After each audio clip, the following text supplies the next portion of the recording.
Now let's bring in the meteorologist in charge at the National Weather Service. Fall poses a rare high risk for floods. This month of December, LA.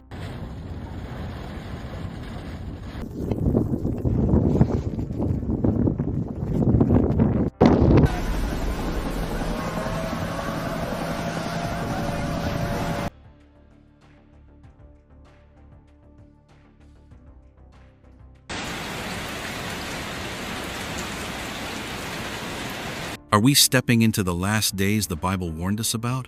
When the skies roar, water bursts up from the ground, and bitter cold grips everything tight, is it just natural disasters? Or is God's clock ticking down? Do you feel time speeding up, second by second? From Los Angeles swallowed by flash floods, Yakutia frozen solid under record snow and ice, to the desert in Jeddah turning into raging rivers, the world is shaking hard. 10 moments.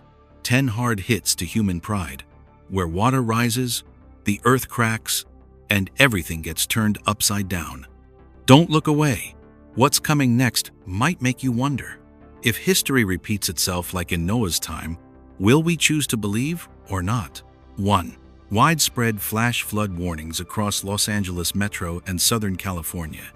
In just a few short hours, the skies over Southern California turned dark, and rain poured down without any warning.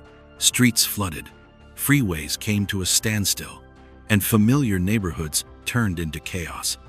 While we were still thinking it was just a heavy downpour, flash flood warnings went off all at once across the Los Angeles metro area, San Bernardino, Riverside, and many nearby counties, like a big red alert for the whole region. Atmospheric rivers from the Pacific hit hard with massive amounts of water, bringing rainfall way beyond what city infrastructure could handle. Thousands of people had to evacuate overnight. Many highways were completely cut off, and dirt and rocks from hillsides slid down, sweeping away homes, cars, and everything in their path.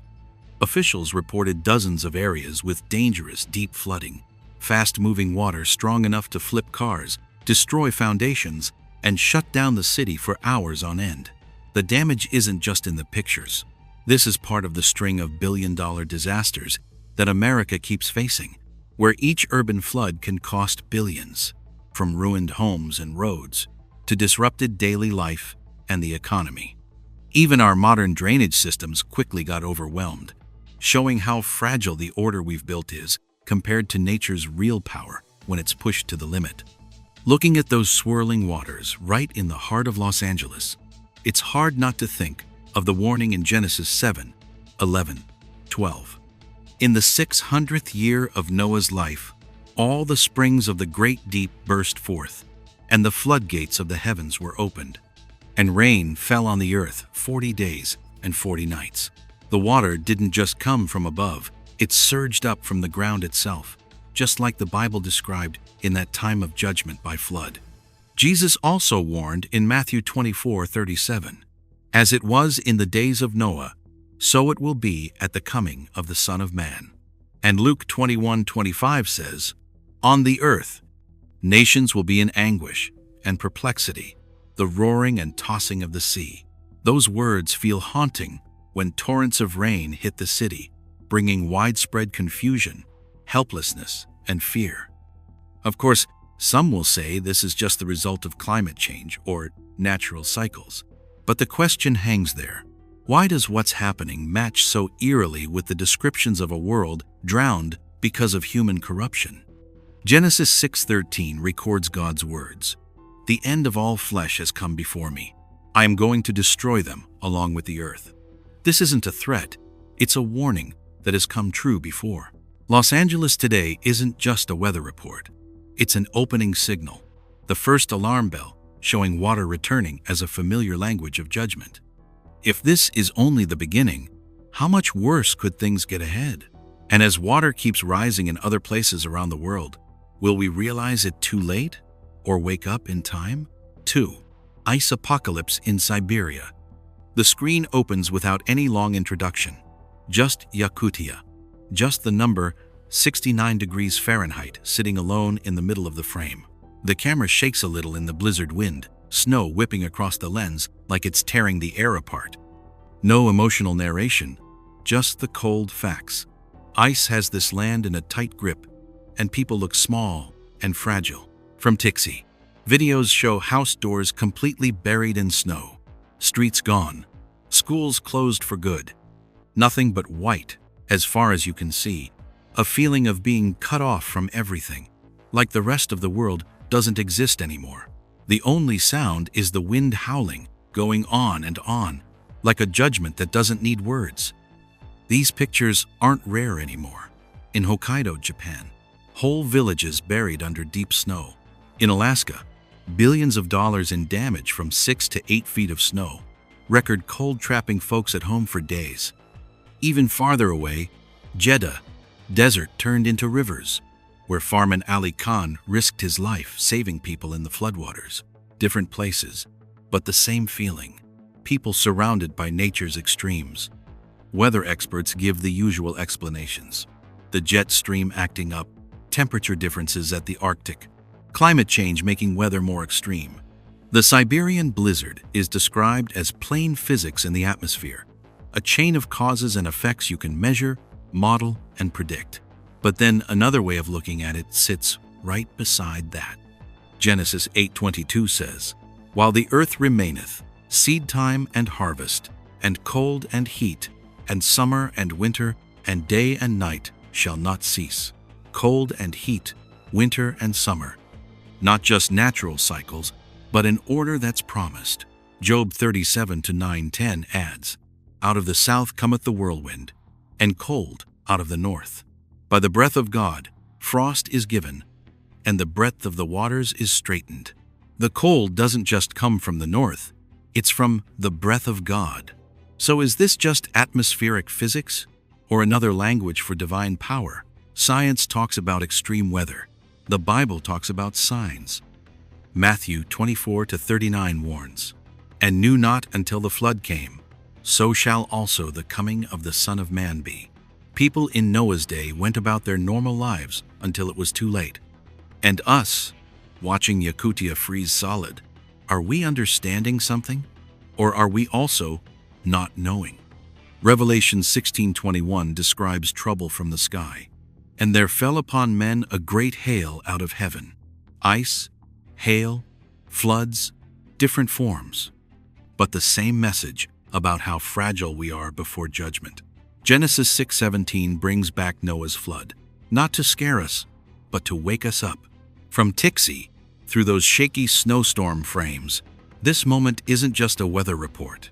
It's like a cold mirror, showing our sin, our indifference, and the false sense of security we carry. If Siberia's deep freeze is a reminder, then the question still hanging there is, as the world keeps freezing in all sorts of ways, will we wake up or stay frozen in our own silence? 3. Devastating tsunami from Great Alaska Earthquake. Tsunami, Alaska. Just those two words are enough to shake the entire Pacific coast. This wasn't a forecast or some theory. This was the moment the ground roared, and the ocean answered back with raw fury. A massive earthquake off Alaska ripped open the seafloor, triggering a chain of tsunami waves that raced toward coastal towns like a judgment waiting to fall. In just minutes, warnings went out along the Pacific coast. Waves dozens of feet high slammed ashore, wiping out small towns, destroying homes, docks, and vital infrastructure. Reports showed places like Chenega almost completely gone. Square miles of land swallowed by salt water. Economic damage quickly climbing past $1 billion. In Oregon and Washington state, the sea pulled way back, then came rushing in like a wall of water, leaving an eerie silence after the roar. Aerial cameras captured the moment the waves hit, the coastline vanishing, boats tossed around like toys. In minutes, what generations had built was crushed. We see plainly the unstoppable power of the ocean, where people are helpless against the earth's pulse. Those images bring to mind ancient stories, when water was the tool of judgment. Genesis 7:19-20 puts it plainly. "And the waters prevailed exceedingly upon the earth, and all the high hills that were under the whole heaven were covered, and the mountains were covered. The water rose beyond all limits, covering mountains and plains alike, no exceptions. Luke 21:11 adds the warning, "And great earthquakes shall be in divers places, and fearful sights and great signs shall there be from heaven." Earthquakes and raging seas aren't strangers in prophecy. 2 Peter 3-5-6 reminds us of a memory mankind often tries to forget, whereby the world that then was, being overflowed with water, perished. A whole world drowned in water, not from lack of knowledge, but from turning away from warnings. Matthew 24:7 stresses the sequence of signs. There shall be earthquakes in divers places. And Revelation 6:12 paints a chilling picture. There was a great earthquake. Of course, science talks about tectonic plates, built-up pressure, and released energy. Those explanations are accurate, but they're not the whole story. When the sea roars, just as Scripture describes, when earthquakes strike in many places at once, we have to set the two answers side by side, one from man, one from God's Word. And the gap between them is getting harder to ignore. The Alaska tsunami wasn't just a geological disaster. It was an indictment in water and rock, reminding us that time isn't on the side of complacency. Like in Noah's day, warnings sound before the door closes. Ahead, the ocean is still there, quiet in a troubling way. And the question hangs in the air without needing to be spoken. When the next big wave rises, will we be ready? 4. Water rising up through the bricks, into columns, flooding everything around. The camera isn't pointed at the sky, it's looking down at the ground. Those old paving bricks look unusually damp and dark, with the joints between them trembling a little, like they're breathing.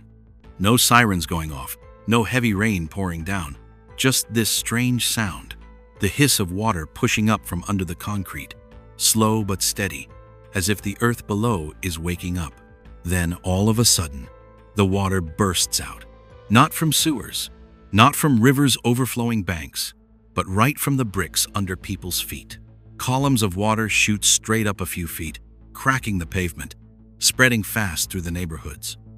Videos from Miami and Houston show basements filling up in just hours, home foundations getting pushed around, drainage systems completely overwhelmed.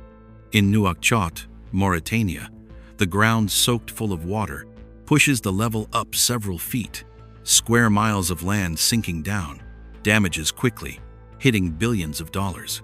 The footage shakes with the steps of the person holding the camera. Salty water splashes over tires, carrying trash, mud, and that strong metallic smell. Streets turn into temporary canals. Places once thought safe, now the deepest spots. The feeling isn't from some storm outside. It's from a betrayal underneath, when the ground we trust starts spraying water like an open wound. Experts explain it with science.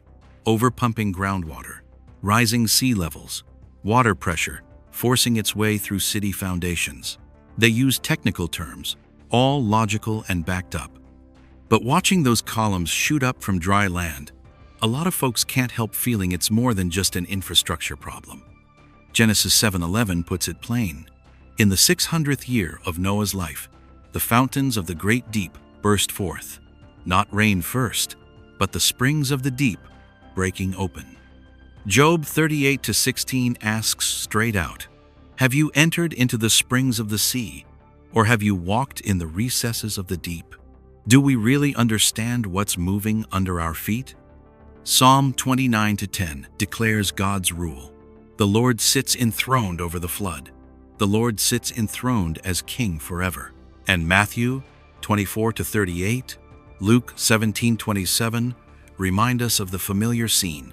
People eating and drinking, marrying and giving in marriage, going about normal life, until the flood came and swept them all away. Between science's explanations and the Bible's words, which way do we choose to read these pictures? Some say it's just the natural result of building cities too fast. Others see a deeper message. When the earth can't hold quiet anymore, what's been taken too much. The videos don't judge, but the unease is real, and the quiet question hangs there for every viewer.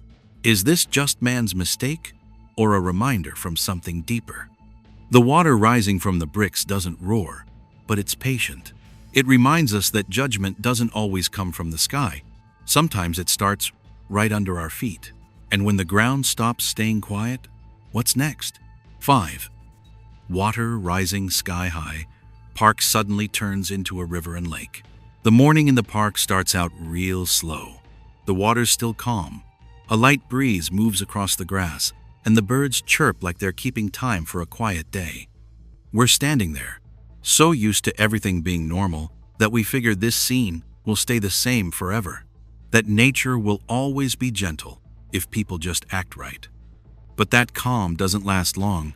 The camera catches the water rising inch by inch, then foot by foot, spreading over the paths, flooding the lawns, swallowing up the benches and flower beds. The green park suddenly turns into a river and lake, with swirling water and trees leaning in the strong current. In Rio da Prata, Brazil, the water shot up 13 to 16 feet in no time at all. In other places, glacier lakes bursting in the Himalayas caused disasters worth billions of dollars, sweeping away everything in their path. The video speeds up. The water isn't creeping anymore. It's rushing in, going past the boundaries people had set. Places meant for relaxing turn into fierce currents, like nature changes its mood in the blink of an eye. The story of Farman Ali Khan in Jeddah, he gave his life in the flood to save others, stands out like a faint light in all that fury, reminding us that even in chaos, there's room for faith and love. Genesis 7:17 describes that moment, plain as day. And the flood was 40 days upon the earth, and the waters increased and bare up the ark. The water rises not just to destroy, but to lift the ark of faith. Psalm 93:3-4 adds, "The floods have lifted up, O Lord. The Lord on high is mightier than the noise of many waters." When the waters roar, God's power isn't drowned out. It's shown even clearer. Job 38:25 asks a question that's gentle but sharp. Who hath divided a watercourse for the overflowing of waters? Who's really in control of the flow? Matthew 24:39 reminds us how sudden it was in Noah's time, and knew not until the flood came. And Revelation 12:15 talks about water as a test, when a flood is sent to sweep away whatever can't stand firm. Some folks explain it all with climate change, melting ice, extreme rain. That's true on the surface, but the Bible sees the same thing differently. Rising water as a warning, not to scare us, but to wake us up. When the park turns into a lake, the question isn't how high the water gets, it's how strong our faith is. This moment isn't just about judgment, it's about hope too. If water can lift the ark in the middle of the flood, then faith can lift people in the middle of chaos. And while the water's still rising, the only thing left is the choice. Are we standing on the shore watching, or are we getting our own ark ready for what's coming? 6. Water up to our waists, cars drowned in the flood, but the rain just keeps coming. The water's up to our waists now. Cars sit dead in the street like big chunks of useless metal. The rain pours down hard, no mercy, no sign of letting up, even though down below are all those fancy drainage systems folks bragged about, calling them smart, modern, and foolproof. Pictures from Florida, New York, and other big cities keep coming in, one after another, like emergency news alerts. Thousands of cars flooded out, engines ruined for good, electrical systems knocked out in just minutes under the water. The damage runs into billions of dollars as muddy, sandy water grinds away bearings, wrecks machinery, and turns whole cities into rolling junkyards. The rain keeps going. Underground drains overload. Pumping stations give up. Highways turn into rivers. Things built to control nature are now swallowed by it. It brings back memories of Jeddah, where Farman Ali Khan once rushed into raging water to save people while cars got swept away. A bright spot of human kindness amid the breakdown of everything else. Experts argue back and forth. Some blame bad city planning, climate change, old infrastructure. Others say it's just a rare string of bad luck. But when the rain won't stop and the water rises past anything engineers planned for, you have to wonder, is the problem really the technology or our belief that we can control everything? Genesis 7:12 puts it in a way that sends a chill. And the rain was upon the earth 40 days and 40 nights. Not a quick shower. Steady rain. Rain with purpose. Psalm 69:2 sounds like today's cry. I sink in deep mire, where there is no standing. The floods overflow me. People standing in deep water, with nothing left to hold on to. Job 22:16 calls it out plain, which were cut down out of time, whose foundation was overflown with a flood. Foundations washed away, not just concrete, but pride. Matthew 7:25 spells out the outcome. And the rain descended, and the floods came, and the winds blew. Anything not built on solid ground will fall. Luke 6:48 finishes the picture. When the flood arose, the stream beat vehemently upon that house. Some folks push back and say this is just an engineering failure, not some divine judgment. But the Bible isn't talking about engineering. It's talking about the foundation of the heart. When the rain won't quit, the real charge isn't against drains or pumps, but against the idea that we don't need our Creator. Cars underwater make it clear. The systems we trust most can fail in one heavy rain. And if the rain keeps coming, the question isn't how many more projects we need to fix, but what foundation we're building our lives on before the next downpour hits. 7. The ground and rivers and lakes become one. Water rises everywhere. Fish swim on the road surface. Fish are swimming right on the road. Their bodies flash under the streetlights, water's up to the car wheels, and the usual order of things gets turned completely upside down. We see it clear as day in those raw videos, no staging, like a slap in the face, to that sense of safety we always thought was rock solid. The scene spreads out fast. Land and rivers and lakes lose their boundaries. Water floods the streets, sidewalks, parking lots, turning whole neighborhoods into one strange flow.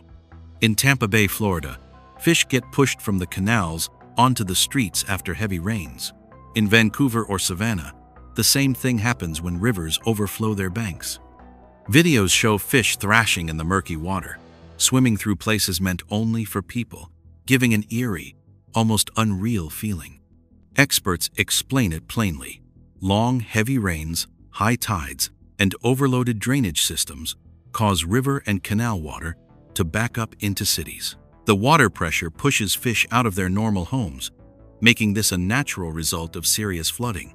These kinds of disasters are called billion-dollar events, with huge damage to roads, buildings, traffic, and people's daily lives, just like what happened in Dubai or the Jeddah floods, where Farman Ali Khan lost his life in the water trying to save others. But the Bible looks at the same picture through a different lens. Genesis 7:21 says, "And all flesh died that moved upon the earth, and every creeping thing that creepeth upon the earth." When order gets overturned, life gets pushed out of its proper place. Psalm 104:6 describes that power. Thou coveredst it with the deep as with a garment. The waters stood above the mountains. The water doesn't just overflow. It covers everything, like a garment draped over the world. Job 12:15 puts it straight. Behold, he withholdeth the waters, and they dry up. Also, he sendeth them out, and they overturn the earth. God holds the waters back or lets them go. And when he lets them go, the order of the land gets flipped. Matthew 24:38-39 recalls the days of Noah, when people went about their normal lives right up until the flood came and swept them all away. Revelation 21:1 ends with a different vision. And I saw a new heaven and a new earth, and there was no more sea. A new order, after the old one is wiped away. So which answer is right? Science talks about heavy rain and water pressure. The Bible talks about the overturning as a message. One side explains how it works. The other side explains what it means. And when we see fish swimming on the streets, the question isn't just, Why is the water rising? But what kind of order are we living in? And what will happen if that order keeps getting turned upside down? This moment doesn't just shock us. It makes us stop and think. When land and rivers become one, when fish leave their familiar water to swim on city streets, it's a sign that boundaries are melting away. And if those boundaries keep disappearing, what will be swept away next? 8. The raging floodwaters rush by, muddy and wild, turning city streets into fast-flowing rivers. The floodwaters came rushing in. In just minutes, familiar streets turned into raging streams, with muddy water charging ahead like an untamed beast, sweeping away everything in its path. Images poured in from Louisville, Kentucky, and Montpellier, France, like urgent news alerts. Roads vanished under swirling water. Sidewalks lost their edges. Cars got lifted and spun around like toys. In Palm Springs, California, rare heavy rains sent desert floods straight into neighborhoods, shattering every safety plan that had been made. The cold, hard numbers kept coming. Thousands of homes flooded, traffic ground to a complete halt, damages adding up to billions of dollars in just hours. Experts warn that once water hits high speeds, even a few inches can sweep away a grown person, and a car can get dragged off in a flash with no time to react. Floods don't flow gently. They knock things down, carve deep grooves, wear away layers of pavement, and carry off mud, trash, metal. Rescue teams talk about feeling helpless as water rises faster than they can evacuate people. Those scenes bring to mind Jeddah, where Farman Ali Khan threw himself into the fierce waters to save lives amid cars being swept away, a reminder of how fragile life is when nature gets angry. Science explains it plainly. Paving over cities stops water from soaking into the ground. Short, heavy rains create powerful surface runoff, and drainage systems can't keep up. But even understanding how it works, experts all agree these kinds of floods are happening more often and hitting harder, and no city is truly safe. Genesis 7:4 rings out like a warning ahead of time. For yet 7 days, and I will cause it to rain upon the earth 40 days and 40 nights. It's not just rain, but rain at the right moment, rain with a message. Psalm 124:4 echoes it. Then the waters had overwhelmed us, the stream had gone over our soul. When floods push past what we can handle, they don't just drown streets, they drown our confidence too. Job 28:11 sets a limit on power. He bindeth the floods from overflowing. When that limit is lifted, nothing can stop the water.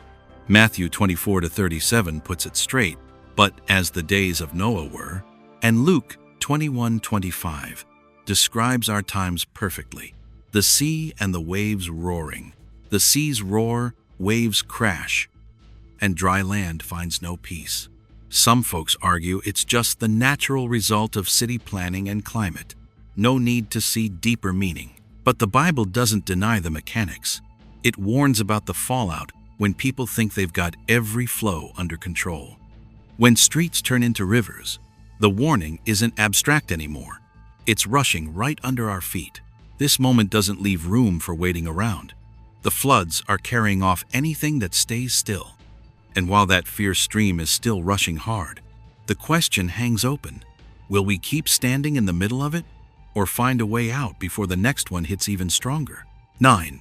Even with drainage systems everywhere, the water still rises and floods the whole road. Drainage systems are packed along every street, advertised as smart, the last line of defense against flooding. But right now, all that falls apart. The water keeps rising, spreading out, taking over the entire road like there's no way for it to drain at all. This isn't just a technical glitch anymore. It's something that needs a straight-up warning. It happens fast and makes no sense. The storm drains are close together. Pipes run all under the city. Everything's there, but the water doesn't go down. It sits, then rises higher, spills over the curbs, climbs the sidewalks, turns the street into one big pool. Human logic gets turned upside down. The more systems we have, the more the water has nowhere to go. Things built to control nature can't handle the very water they were supposed to manage. You've seen the same thing in New York, in Stockton, in the Bay Area with sewage overflows that cost billions, and farther away in Jeddah, where Farman Ali Khan's name came up in the middle of the flood. Same story every time. Modern infrastructure, early warnings, huge budgets, but the water still wins. It shows a hard truth. We can control data, but we can't control the flow of water. Here, the Bible doesn't come in as comfort. It's more like an indictment. Genesis 6:11-1-2 says, "The earth also was corrupt before God. God looked upon the earth, and, behold, it was corrupt." That's a direct charge about corruption, not just moral, but in how people think they can replace God's authority with systems we've built ourselves. Psalm 32:6 draws a life and death line. "For this shall every one that is godly pray unto thee. Surely in the floods of great waters they shall not come nigh unto him." Big floods aren't just weather, they're a test of faith. Job 38-34 asks the sharp question, "Canst thou lift up thy voice to the clouds, that abundance of waters may cover thee?" Who really has the power to call the water or tell it to stop? A lot of folks say it's old systems, bad planning, climate change. But here's the question for anyone watching. If it's only technical problems, why does the same thing keep happening everywhere, even with better and better technology? Matthew 24-39 reminds us, "The flood came and took them all away." And 2 Peter 3-6 says, "The world perished in the flood." History has judged that way before. This moment isn't just about a flooded street. It's about pride getting stripped bare. When every system fails, the question hangs there. What are you putting your trust in before the next flood comes? 10. The river suddenly turns fiercer, with rushing waters like a waterfall that swallow everything. This final moment isn't rushed anymore. The camera slows down and turns toward a river that seemed familiar and gentle for many years. But then the water changes color, changes rhythm, changes its very nature. Have you ever wondered what makes a river suddenly stop obeying people? The water starts roaring, swirling, rushing down like a waterfall from upstream. It doesn't just overflow the banks, it tears through limits that everyone thought were safe. Bridges shake, concrete pillars crack and break, the ground collapses, and huge areas turn into vast lakes. In Montana, those farm-to-market bridges collapsed in an instant. In other places, from China to the Middle East, the same familiar scene plays out again, leaving behind billions of dollars in damage and names like Farman Ali Khan, remembered in the middle of the Jeddah floods as a painful mark. That fierceness doesn't feel like just an accident anymore. It looks more like a climax. Genesis 7:24 says, "And the waters prevailed upon the earth 150 days." The water doesn't just show up, it prevails. It takes over completely. Psalm 93:3 describes it in words you can almost hear. "The floods have lifted up their voice. The floods lift up their waves." The river isn't silent. It speaks up. It roars, as if it's carrying out an order bigger than nature. In the middle of that rage, the Bible steps forward, like a final judgment. Job 38:11 sets the ultimate boundary of power, and said, "Hitherto shalt thou come, but no further, and here shall thy proud waves be stayed." If there's a God who once told the waves, "This far and no farther," what does it mean when the waves today don't stop? Matthew 24:37-38 connects right now to the past. As the days of Noah were, people eat, drink, build, trust that things will stay steady until the water wipes away every illusion. Arguments come up right away. Folks talk about melting snow, unusual heavy rain, climate cycles. But the question still hangs there. If it's only physical causes, why can't anyone order the river to stop? And if God once stayed those proud waves, does today's silence mean a judgment? What do you think? Where's the line between scientific explanations and a spiritual warning? Revelation 16:20 takes the view even farther than any broken bridge. And every island fled away, and the mountains were not found. When even the mountains don't stand firm, what's left for people to hold on to? A river breaking bridges isn't just a disaster. It's a picture of another bridge that's shaking, the bridge of faith. This moment doesn't end with an answer. It ends with a quiet but urgent call. Before the next flood rises, which bridge will you strengthen for your soul? 10 moments have passed, like 10 deep bell tolls ringing out. From the streets of Los Angeles turning into rivers, Jeddah sinking under floodwaters, the freezing cold in Yakutia stopping life in its tracks, to the Pacific waves roaring way beyond their usual boundaries. None of these stood alone. They all fit together into one big worldwide picture, where nature spoke up at the same time, quietly, without long explanations, just reminding us of an old memory, the days of Noah. Today's world calls it global extremes. Atmospheric rivers dumped huge amounts of rain on the West Coast. Snow 6 to 8 feet deep buried whole towns. $1 billion disaster after another. In Saudi Arabia, bone-dry desert suddenly turned into rivers, water rushing through places people thought could never flood. The numbers, the news reports, the weather maps, they've all started to feel too familiar. But what's truly scary isn't how new it is. It's how often it keeps happening. Among all that water, the story of Farman Ali Khan in Jeddah stands out like a quiet light. One ordinary man gave his life in the flood to save others, reminding us that faith doesn't disappear in disaster. It often shines brightest right in the middle of the storm. When everything else gets swept away, what's left isn't concrete or steel.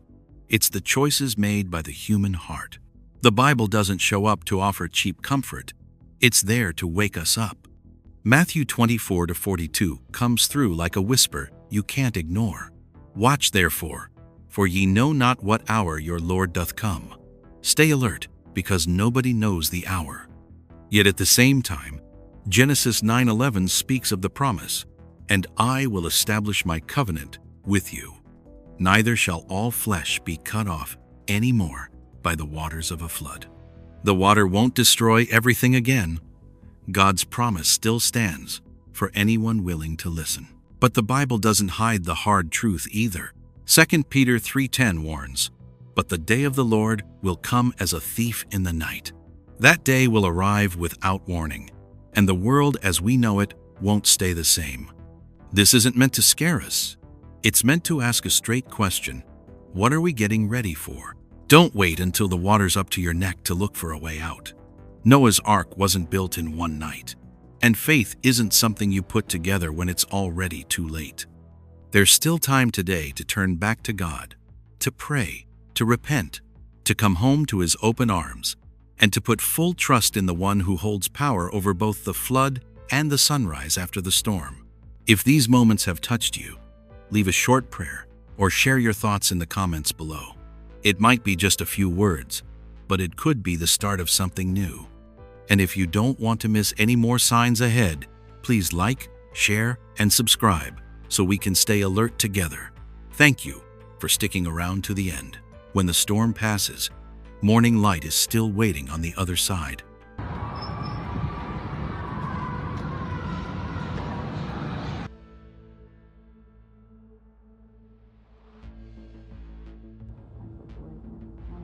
Oh, there it goes. See? I got it on my thing. There's.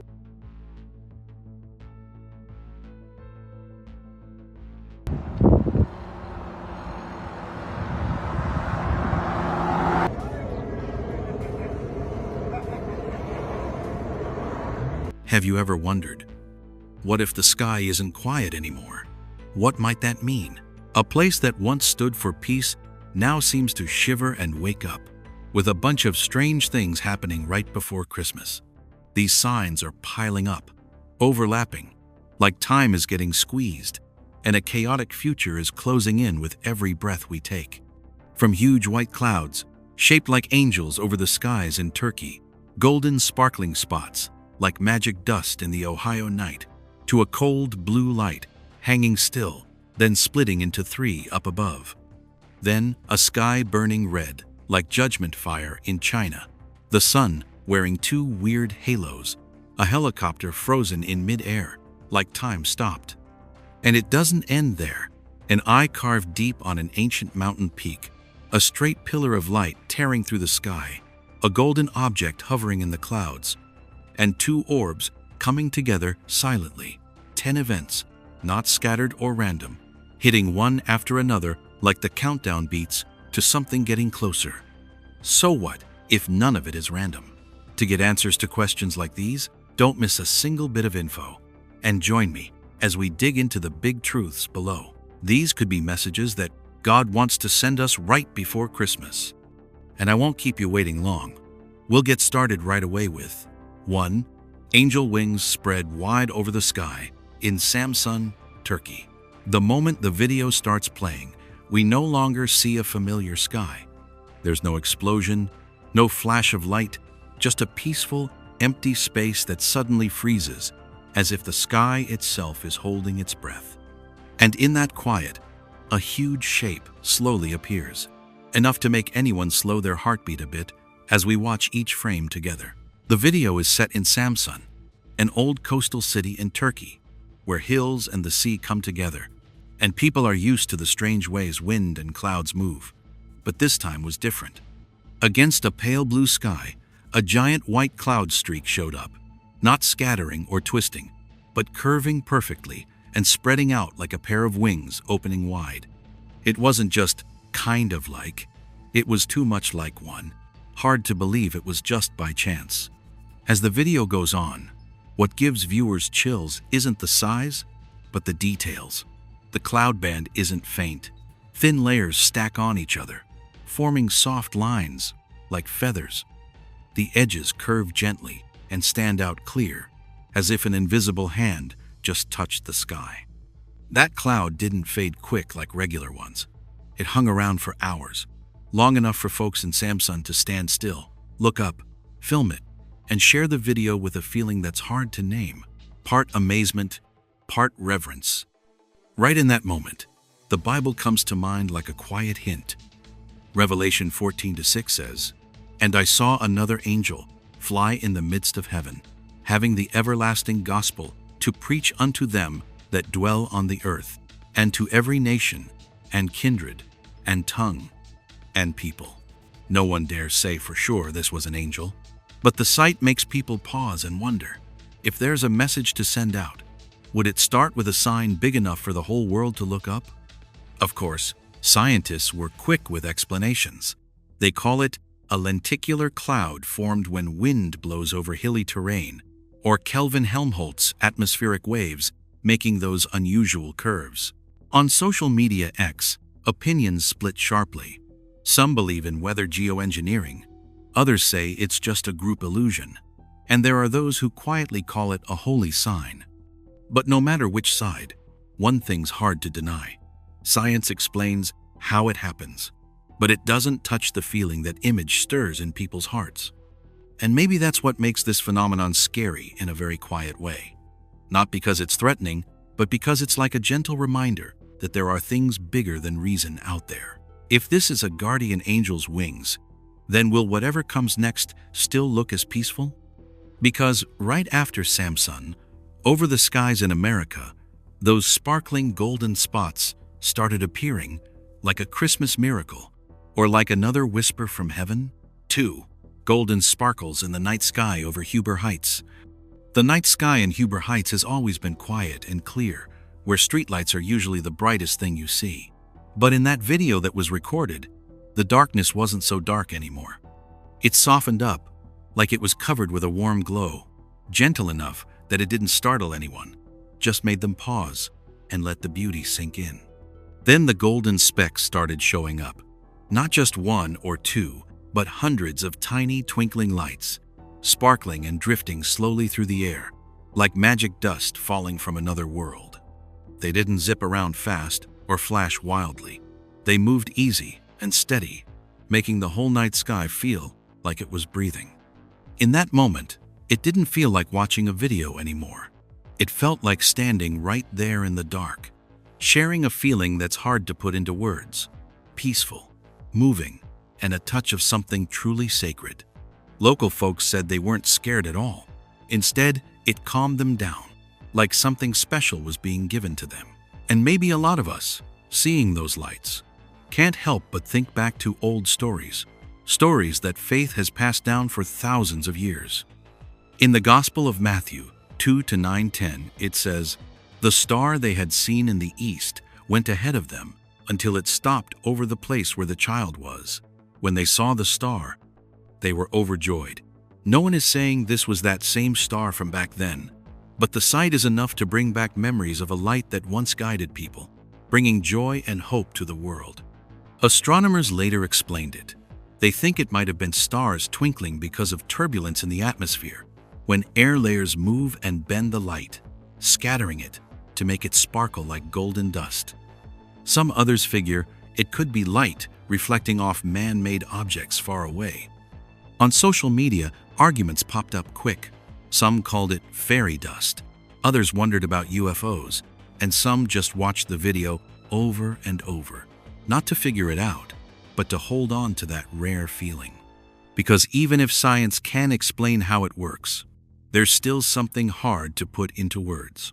Why a simple thing like that touches people so deep. Those lights didn't scare anyone. They reminded us how fragile the world is, and in that fragility, there's room for faith to grow. Maybe it was a sign of blessing, but also a gentle reminder that light isn't always there forever, and we should appreciate it while we can.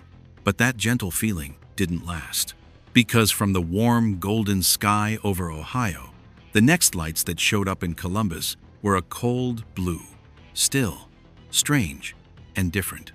Could it be that when the sky changes color, the message starts to shift too, like something's being shown from up above? 3. Mysterious blue light peeking through the clouds in Columbus, Ohio. This news segment starts with a scene that makes a lot of people stop and look twice. Up in the sky over Columbus, Ohio, there was no loud bang, no thunder or lightning, just a cold blue light that suddenly showed up behind a thick layer of gray clouds. The light didn't sweep across the sky or shake around. It stayed perfectly still, almost like someone had placed it there. It gave folks the feeling this wasn't just some ordinary trick of the eye. Columbus is a big city, and man-made lights are a normal part of the night sky there. So any unusual glow usually gets explained away as reflection or city effects. But in the video, this blue light didn't spread out or blur. It stayed sharp and focused behind the clouds, looking like it had real depth, as if it didn't belong in the space we're used to controlling. Things got even stranger when the beam suddenly split into 3 separate streams. 3 blue lights moved in different directions, calm and orderly, no chaos, no overlapping. They acted like 3 independent spotlights, quietly dividing the sky into separate glowing areas and leaving a dark, uneasy silence behind. Here, the Bible comes up not as an illustration, but for comparison.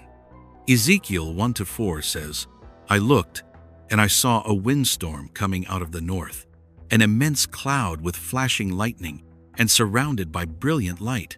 The center of the fire looked like glowing metal." That passage describes light coming out of a cloud, not wild or random, but something revealing. For many believers, light shining from clouds has always been tied to something happening from above, not just regular weather. Scientists, of course, have different explanations.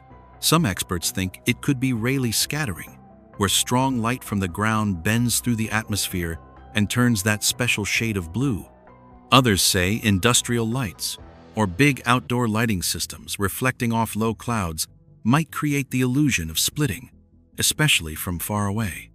But the debate really centers on how clean and balanced that splitting into 3 was, and how long it lasted, long enough to record the whole thing.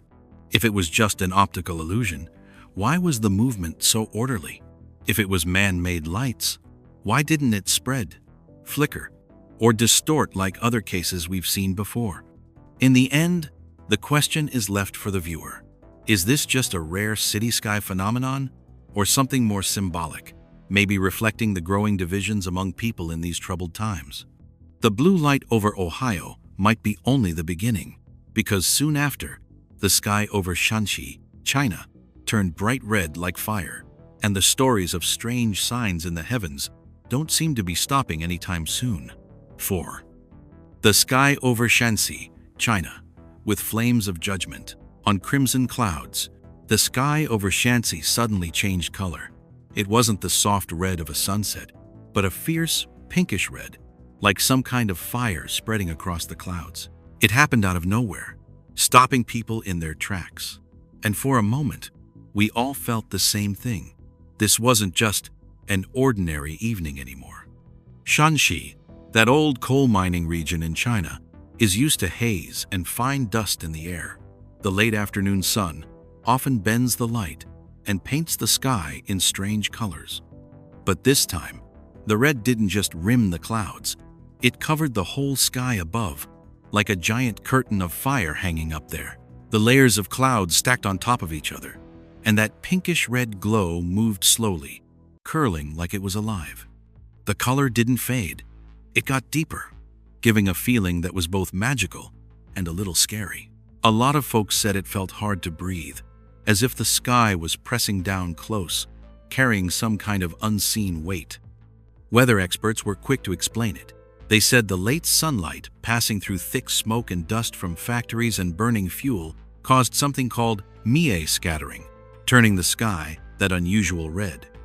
Others pointed to pyrocumulonimbus clouds formed from big heat sources, mixed with the low angle of the sun. But science can only explain the physics. It doesn't touch that uneasy feeling that spread through people. When that red covered everything, many stopped seeing it as just dust and light.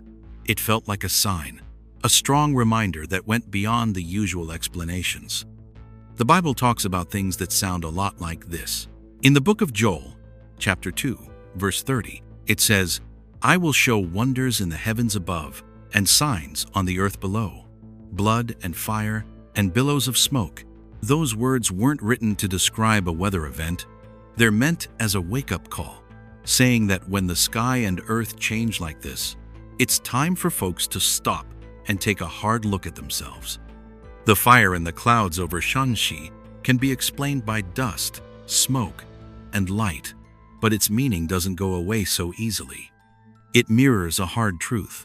The environment is wearing thin, and greed and wrongdoing are piling up like thick smoke, blocking the sky. That warning isn't just for one place. It's for all of us. The sky will turn blue again someday, but the question still hangs there. If this is a fire meant to wake us up, will we listen before it's too late?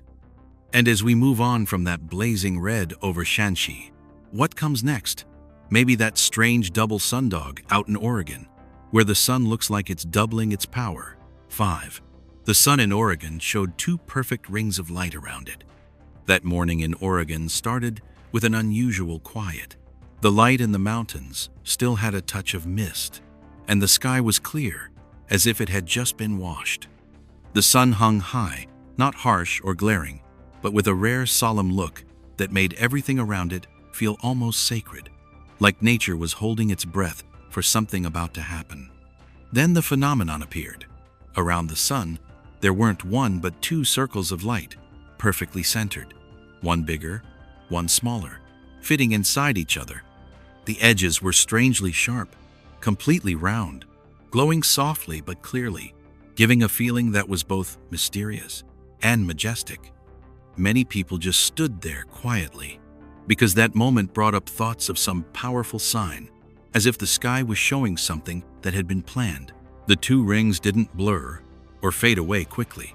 They stayed steady in place, almost like a well-ordered structure, far from anything random. The near-perfect symmetry gave people chills, because this beauty wasn't chaotic. It felt like a message written in light, slow and deliberate. The Bible talks about changes in the heavens as signs worth thinking about. In the Gospel of Matthew 24-29, it says, "Immediately after the tribulation of those days, the sun will be darkened, and the moon will not give its light, and the stars will fall from heaven, and the powers of the heavens will be shaken. Those words feel like a key, suggesting that before darkness comes, unusual things with the sun might be a warning, a signal for people to wake up and pay attention. On the other side, scientists explain it through atmospheric physics. They say this is a sun halo formed when sunlight bends through millions of tiny six-sided ice crystals in high, thin clouds. The different bending angles create those concentric rings of light, called halos, rare but not unheard of. The two explanations stand side by side. One, a sacred message meant to warn us. The other, a precise natural process, down to the exact angles. One touches deep fears and faith in people. The other brings the calm comfort of science. But when you look at how chillingly perfect those two rings were, which explanation do you lean toward? No matter how you see it, the event leaves a feeling that's hard to shake. It reminds us that the order we're used to might be standing on a very thin balance. And as people walked away from those quiet rings in Oregon, the sky's story didn't end there, because down in Los Angeles, a helicopter was reportedly hovering completely still in the air, as if someone had just hit the pause button on time. 6. A helicopter hangs motionless in the sky over Los Angeles, like someone hit pause. The morning in Los Angeles starts with a clear blue sky and soft white clouds drifting along, looking peaceful at first. But then this strange sight breaks the calm. Several helicopters are just hanging there in the wide open sky, not moving an inch, as if time froze up above the city. You can feel something's off right away. The usual motion is gone, and the busy city below seems quiet under the early sunlight. The helicopters stretch across the blue sky, each one perfectly still, rotors turning real slow. Light bounces off the cockpits, making mysterious streaks among the white clouds.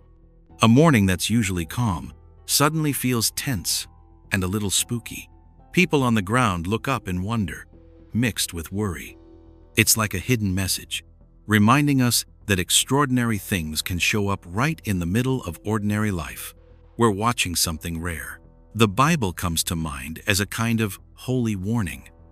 Revelation 8:1 says, "When the Lamb opened the seventh seal, there was silence in heaven for about half an hour."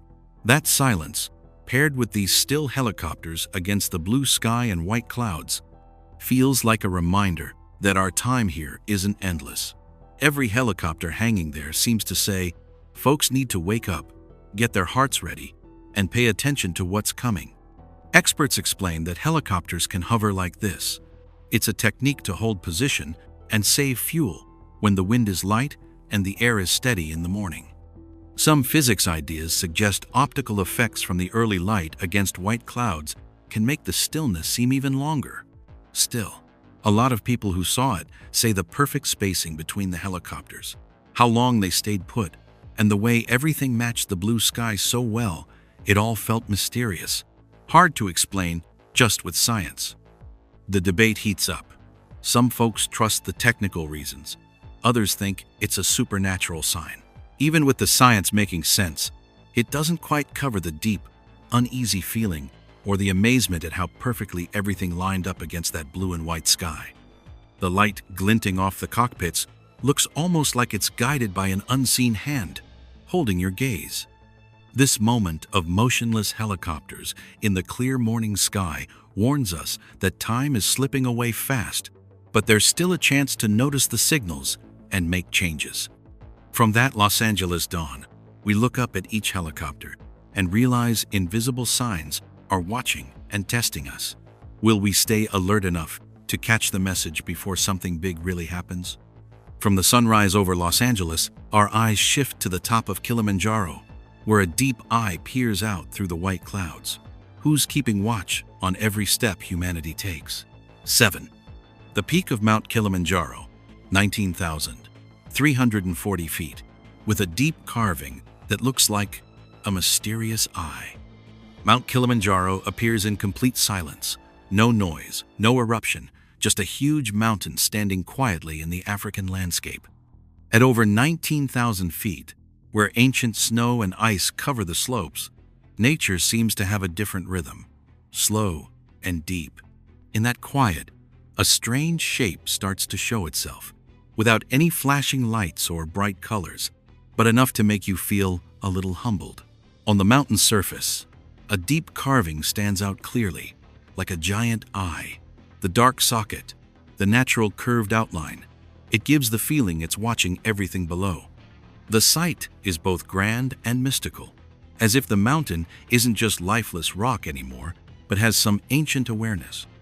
Standing in front of that image, it's hard not to feel like you're being seen right through, face to face with something beyond ordinary understanding. Many people sense something sacred in that eye that's hard to put into words.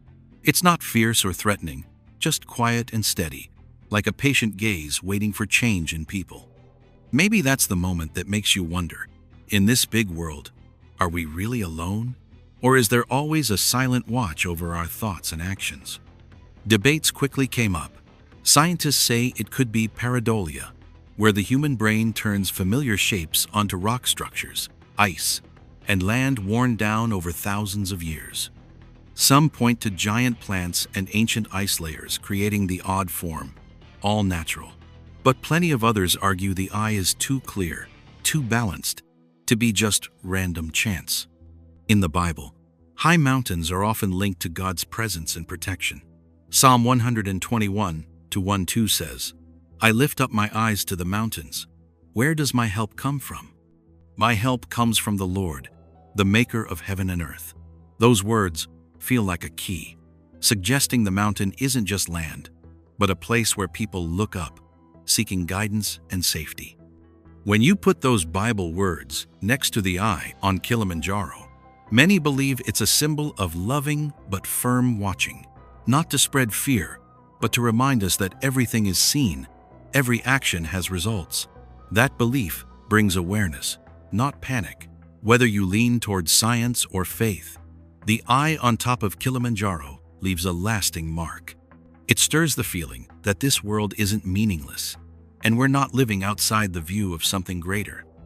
And as long as that gaze quietly remains on Africa's highest mountain, the story of sky and earth isn't over, because in Florida, a beam of light is said to have torn across the sky as if the gates of heaven are slowly opening.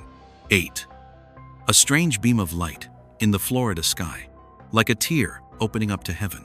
On a quiet night in Florida, where the sky usually just has faint stars and drifting clouds, something appeared that folks couldn't look away from. The dark sky seemed ripped open, with a tall column of light shooting straight up, glowing in the blackness like a tear in the fabric of reality. If you were standing there in the still of the late night, what would you call a moment like that? Florida's known for its warm weather, and it hardly ever gets real winter cold. But on a night close to Christmas, when the temperature dropped lower than usual, the air felt different, like the whole place was holding its breath. That's when the column of light showed up, quiet, not moving, but enough to touch the hearts of anyone looking up. The pillar was straight up, a bit oval-shaped, with a soft golden glow that was hazy, not blinding, but deep, like light not from any earthly source.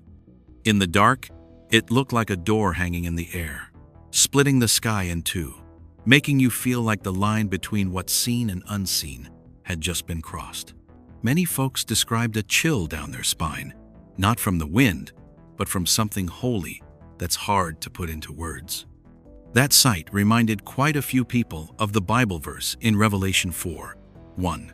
"After this, I looked, and there before me was a door standing open in heaven. And the voice I had first heard speaking to me like a trumpet said, 'Come up here, and I will show you what must take place after this.'" The column of light that night, standing silent in the Florida sky, felt like a hint of an open door to heaven, not to scare anyone, but to wake up something inside us. Of course, scientists were quick to explain it. According to weather experts and groups like the ESA that study space, it was probably a light pillar, caused when light reflects off flat, six-sided ice crystals floating in cold air.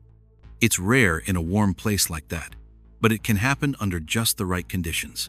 Still, because it's so uncommon, it sparked debates.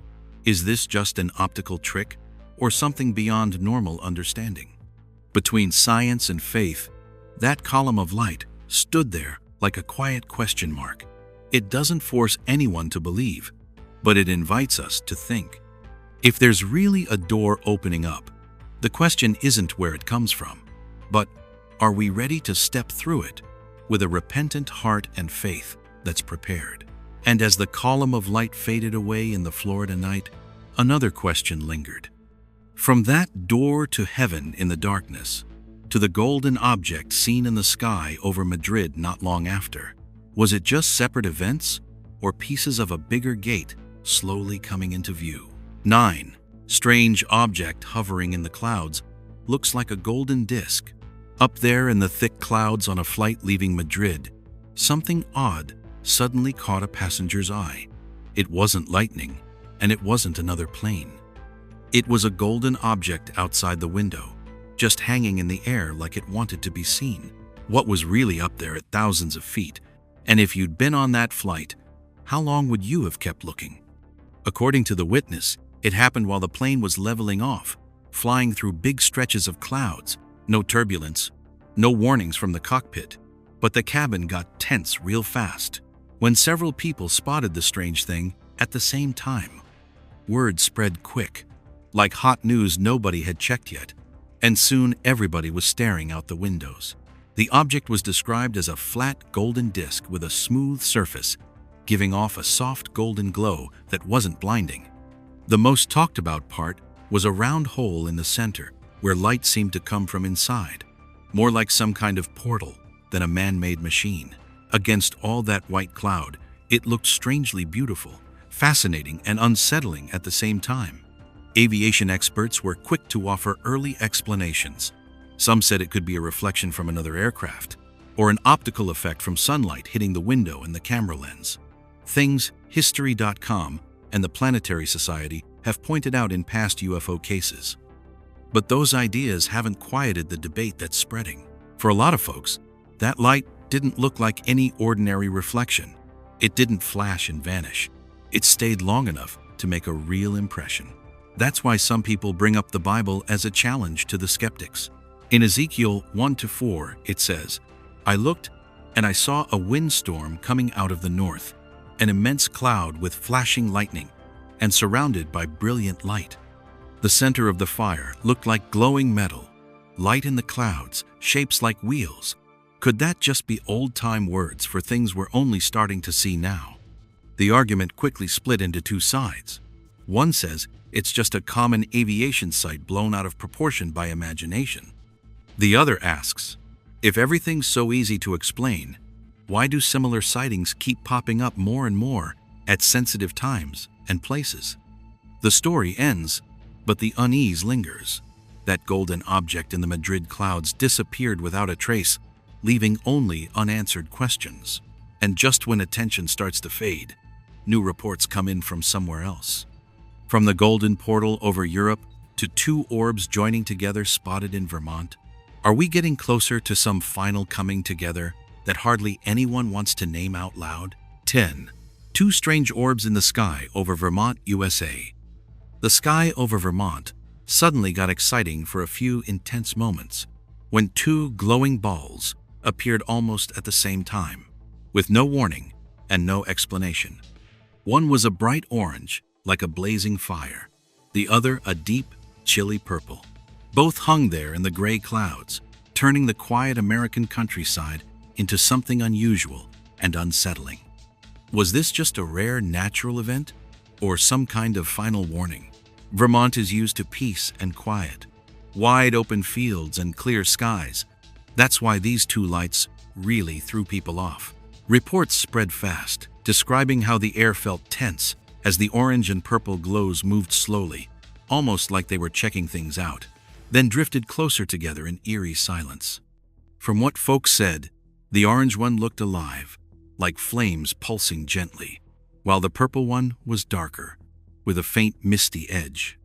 Out of those heavy gray clouds, the two lights touched, without exploding or fading away. They just merged for a brief moment, long enough to give everyone the chills. A lot of people felt uneasy, like the sky had just witnessed some mysterious ritual. As soon as pictures started circulating, scientific explanations popped up. Some figured it might be light reflecting off planes, drones, or even rare ball lightning, stuff that's talked about on places like Quora or social media.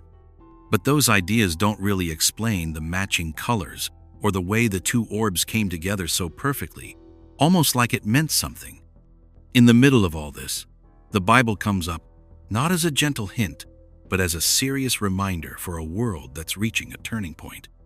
Revelation 21:1 says, "Then I saw a new heaven and a new earth, for the first heaven and the first earth had passed away, and there was no longer any sea." Could that merging in the sky, fire and mysterious purple, be a picture of the big change coming, when the old order has to end? The debate got pretty heated. Some folks think it's just a trick with technology and lights. Others see these as orbs with spiritual meaning, maybe signs of good and evil meeting. What about you? When those two glows touched, did you see science or a warning? No matter which side you're on, you can't deny this left people feeling uneasy. Those two orbs over Vermont weren't just a weird sight. They felt like the latest in a string of strange events, a quiet but haunting reminder that the end times might not come with thunder, but with signs like these. And now, with everything seeming to line up, the big question still hangs there. Are you ready? When I look back at the whole journey we've just gone through, these 10 events don't stand alone anymore like random, shocking news clips. Instead, they line up into one surprising chain, coming one after another, fast and haunting. From the images that remind us of angel wings, the sky that looked frozen, the deep carved eye on the mountaintop, beams of light tearing through the night, all the way to the moment two orbs merge together, everything shares the same feeling: eerie, unsettling, and full of warning. It feels like the sky isn't quiet anymore. It's whispering a message that we all have to face. These things don't just make people curious or worried. They wake up a deeper question. If this isn't just random chance, then what are they pointing to? When we put them side by side, there's a strange rhythm, almost like each sign was placed there on purpose to guide our thinking, from surprise and doubt to worry and soul-searching. Each one is like a gentle but steady knock on the door, reminding us that time isn't endless. The Bible speaks clearly about signs in the sky before the last days. In Luke chapter 21, verse 25, it says, "There will be signs in the sun, moon, and stars. On the earth, nations will be in anguish and perplexity at the roaring and tossing of the sea." These words aren't meant to scare us. They're a loving warning, calling us to wake up, repent, and turn back before judgment comes. When we compare them to what's happening now, it's hard not to feel a chill at how much they match. So the final message isn't about arguing who's right, science or the supernatural. It's about how each of us responds. Don't brush off these signs like passing news stories. Look up at the sky with a humble heart. Listen for that whisper from God before it's too late. This is the time to repent, to pray, and to share messages of goodness, love, and awakening with the people around us. If these events have touched you, please leave a short prayer in the comments below, or share your honest thoughts about what you've seen and heard. Every word and every thought can become a small light in a world full of unease. And if you found meaning in this journey, don't forget to like, share, and subscribe so you won't miss what's coming next. This Christmas, it might not just be about lights, gifts, and the usual celebrations. It could be one last reminder, ringing out to a world that's fallen asleep. With these signs all around, what will you choose? Keep walking without a care, or stop, listen, and change. Thank you for staying with me right to the end. Way down there, you can see one right after the other.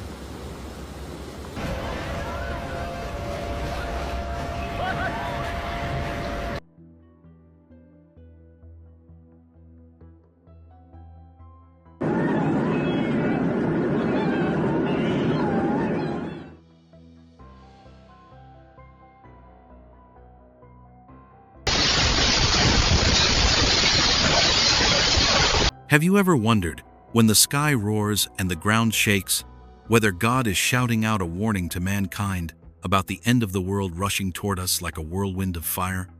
While the world